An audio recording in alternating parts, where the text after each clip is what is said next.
This is China Gateway 360. China's imports jumped 22%. Is your product next? Well, before you start packing up those shipping containers, we really need to look at the practical reality behind this massive number. You see, there's a huge contrast here. Over on the left, we've got this incredible macro signal, right?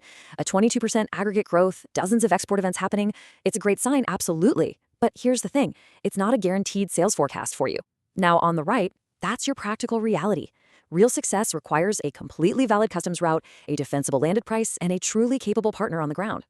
Let's dive right into the core business implications and see exactly how this high-level data translates into your day-to-day operational decisions.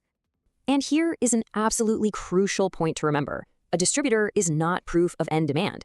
Look, it's super tempting to celebrate a massive first purchase order, but if your partner doesn't actually have target accounts lined up, or if they're relying entirely on deep discounts to move product, well, that giant order just turns into unsold warehouse inventory. This is exactly why a rock-bottom factory price doesn't just magically equal a competitive shelf price. You have to build out a complete landed price calculation. Your product cost and freight, that's literally just the starting line. To get the real picture, you absolutely must account for duties, import VAT, inspection and registration fees, channel margins, and yes, even the cost of returns. China Gateway. Gateway. Your gateway to business in China.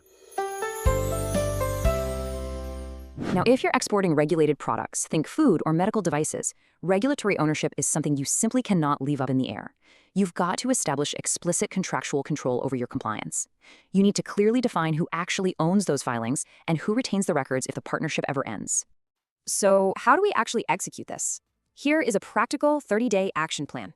This is the exact management process you need in place before you ship a single unit of inventory. Okay, here's your validation framework. Step 1, confirm your exact customs route. Step 2, validate your end buyers by actually interviewing them directly. Step 3, build out that landed price waterfall we just talked about.